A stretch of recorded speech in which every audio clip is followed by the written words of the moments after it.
Hey guys, and welcome back for today's video where I want to talk about specifically the state of Illinois because we got a brand new poll out over this past week and the numbers have shifted quite a bit from the prior victory research poll that we got out of the state of Illinois back during the summer months. Now, before jumping into that data, just as a general overview of the state, it's still early on enough in the primary process that it could be an important result. It's in the middle of the month of March 17th. It's after Super Tuesday, but if this thing is still competitive going into the mid to later portion of the month of March, you can expect the candidates to spend a bit of time here in the state because it's rather populous, 155 pledged delegates up for grabs. And if we take a look at what happened in 2016, it was extremely competitive. Hillary Clinton grabbed 79 of the pledged delegates, Sanders grabbed 77, and the vote in this primary was within about 2 percentage points, with Clinton at about 50.5% and Sanders at around 48.5%. We actually saw this in a lot of states. So the green counties are ones that Sanders won and the gold color ones where Clinton came through. Like I said, a lot of these Midwestern states, Bernie was able to rack up really good margins in a lot of these rural communities and maybe less densely populated areas, while Clinton did a bit better in the areas where maybe you get a little bit more of the affluent, college-educated white voter, also the African-American vote.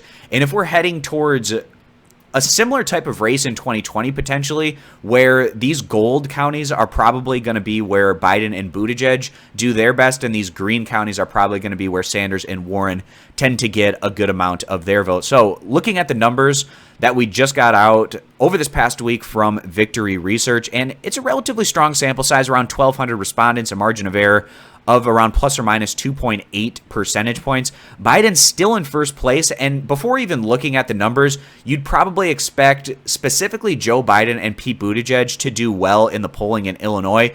With Biden, it's his attachment to the former senator from the state and the former president, obviously, Barack Obama. And then with Pete Buttigieg, it's the fact that South Bend, very close geographically to Illinois, and Buttigieg does a lot of his strongest fundraising from the suburban white voters in and around the Chicago area. So you'd expect to see a tick up in his support in that state. And that's kind of the picture that we're seeing. But with Biden specifically, he's cratered from where he was back during the summer months, down 13 percentage points, still in first place at 23.2, but we have an extremely close and competitive race among the top 4 candidates. Warren also showing some strength, up 4 percentage points in the state from where she was in the summer months at around 17.5%. Buttigieg right at around 16%, up 7 percentage points from that prior poll. And then Sanders staying flat right at 15%. And it kind of is just going to depend how the first part of this primary season goes through those first 4 primary and caucus states, and then going through Super Tuesday before we get towards Illinois. We might get some more candidates that drop out, maybe some consolidation of the field. But at that point in time, especially if Biden, Buttigieg, Warren, and Sanders are all still relatively alive, I expect them all to continue to stick in and play it out through the rest of the month of March to see how that goes. Now, if Buttigieg really falls off, maybe he drops out by this point and puts his support behind somebody like a Joe Biden. But I don't really see that necessarily happening. We'll see if that is the case or not, because Illinois is still, like I said, relatively early on in the process, where some of these candidates that still feel like they have a chance at going on and being competitive throughout the remaining months of primary season might just continue to stick it out a bit longer. But if we actually get this 4-candidate race, it's going to be a situation where, like I said, in these green counties, that's where Sanders and Warren are likely to get a lot of their vote in and around these city centers.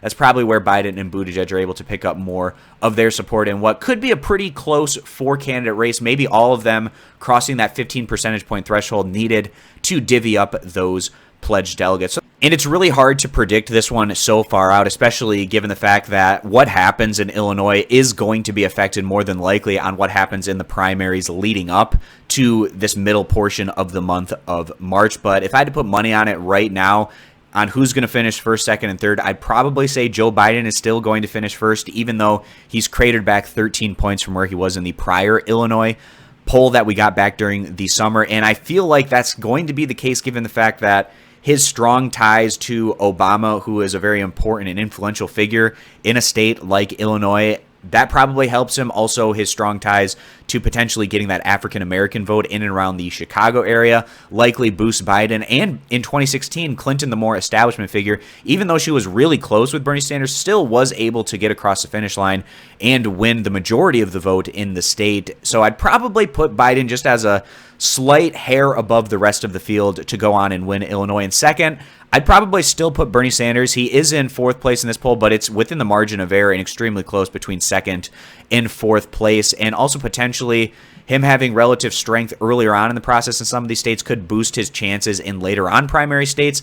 And let's not forget, when we're taking a look at the state of Illinois, Sanders did extremely well in a lot of these rural areas, probably going to continue to pick up quite a bit of vote in those areas, and possibly it's enough for him to eke out a second place. And then in third place, I'd probably put Warren and Buttigieg in a very close competitive arena with each other, but still all over that 15 percentage point threshold and very competitive. But this is likely to change again based on how the earlier portion of primary season plays out. But really the top two, I think, going into Illinois might be Biden and Sanders if I had to put my own money on it. So that's what's happening right now in the state of Illinois with this new data that just came out. And if you'd like to continue to stay updated on the polling numbers that continue to come out as we get closer towards primary season, consider clicking that subscribe button, and I hope to see you guys back here for my next video.